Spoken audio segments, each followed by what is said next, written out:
So thank you. Are we here? Yes. When David and I talked about this, and we talked about how to conclude it, and so we came up with this idea. And I think it's actually very appropriate, because the discussion, particularly this afternoon, has been a lot, and the questions here a lot about safety. Is it actually safety, or what is it, or what should we do? Is it more than safety? And this is my answer to that at the moment. If you take safety, and I've written this because there's been a lot of discussion about the term safety 1 and safety 2, then safety in safety 1 and safety in safety 2 are homographs. They're spelled in the same way. It's the same spelling, same word. They're also homophones. They're pronounced in the same way, safety. But they are not homonyms. They don't mean the same. By this, I mean that safety in safety 2 doesn't mean the same as safety in safety 1. Therefore, if you say a safety professional, I'm bound to ask, you mean, but I don't, even though I don't like the term safety 1 and safety 2 professionals, but I'm bound to ask, do you mean a safety 1 or a safety professional from the perspective of safety 1, or a safety professional from a perspective of safety 2, because it's not the same thing. And in order sort of to get around that, I think I've felt the need for some years now to ditch the word safety, because in safety 2, and that's, I think it's fairly obvious when you talk about the safety 2 looks at how things go well, then we are actually not looking at safety in the traditional sense, and it creates confusion when we call it safety 2, because it's not really safety in the sense we're looking at, and I don't want to sort of re-educate everybody so everybody understands safety in a different way, because that's not possible. So we have to find a new word.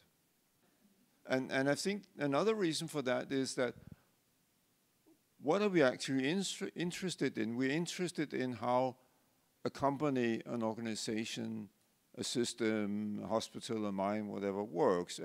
But we're not only interested in safety, we're interested in how well it does. And there are a number of aspects or facets or perspectives on that, whatever you want to call them, like productivity, like safety, like quality, like reliability, sustainability, customer satisfaction, and several others. So, and different disciplines and different fields look at it from their point of view. I talked about the silos, and I think what we need is to find a way to put it together. We still need the specialist, of course. We still need the specialist views and the specialist methods for special problems, but we shouldn't do it only in isolation. We need to bring it together. So my suggestion, humble suggestion, is that we tear down the silos. We keep the tools that we have used in the silos, but not the silos themselves. We need to break them down. We need to use the tools and the knowledge we have, but in a different way, so that we don't look at problems in isolation and don't solve problems in isolation. I mean, in safety 1, we look at what went wrong, and we try to understand why it went wrong and find the causes and so on, try to prevent that. And I sort of put an exclamation mark on that to say, no, that's not a good idea, not even from a traditional safety perspective, to go for depth first and try to find the cause. In safety 2, we say, look at when something happens, then we say, oh yes, wait a minute, but before we try to find the cause of that, we need to see it in a broader context and look at, as we've discussed, other things that happen in the way it happened, the previous times that this was done, when it went well, and why did it go well, and why have people come to do it in this way, because we need to understand the patterns, the traditions, the norms, whatever routines that are established over time that people learn or teach themselves and teach others, and because that's where safety is. If we can find out how things go well and what we can do to facilitate that it will go well the next time. And I said the mature perspective is not even to wait for something to go wrong or being incident before we start to look into it, but start to look at what happens. And I had this discussion with some of you during the breaks about I put up the frequency versus severity just to say there is another way of looking at things, but look at things and try and see patterns and try to understand these patterns and try to work with these patterns. And I think when you do that, then you actually, and that's why I call it a mature view, then it's no longer safety. You're looking at performance, you're looking at what is going on in the system, what's happening.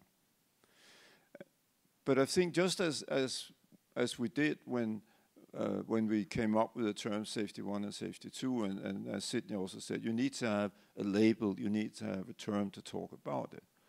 And for obvious reasons, I don't want to call it safety 3.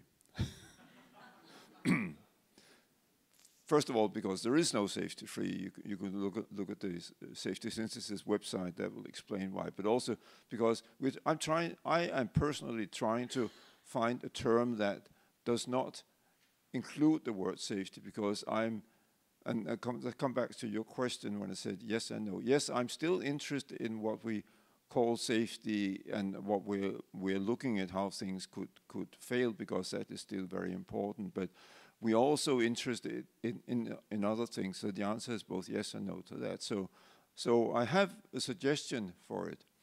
I mean, my concern is, as I tried to write here, we should be concerned about productivity and what we can do to improve productivity in the short term and the long term, but not in isolation. We should be concerned in the same way. We should be concerned about quality and do what we can, the best that we can, to ensure that we have quality, but not in isolation. We should be concerned about safety, and again, but not in isolation. We should be concerned about reliability again, but not in isolation. And that could be other views, other foci as well, but I've only got room for 4 here because it's a small umbrella. And it's just to illustrate the principle. So do we have a word for that? Yes, we actually have. It exists. It's a Greek word called synesis. And synesis means it means the unification. In Greek, it means unification simply. And here it's used as the unification of activities that today's socio-technical systems need to function as intended and as desired.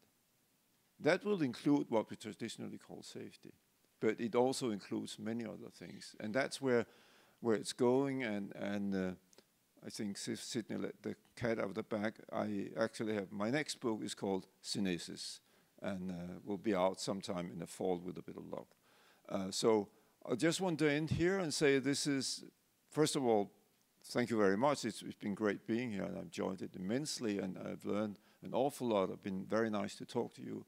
And personally, I haven't been able to talk to all of you individually, but if you stay long enough tonight, we can do that. But I think the discussions we've had, and I think many of you share this feeling that we need to move on to something that is more comprehensive. We certainly don't want to exclude safety. It's a very important part, but we need to avoid talking about safety in isolation. And sort of this is work in progress, but I think the ideas about synesis could be a way of at least talking about it. I think if you have a word and you can talk about it and refer to it, then we can begin to discuss, and then we can develop that from there. So I'm glad you're not all here, so we can keep this a secret. So those were my words.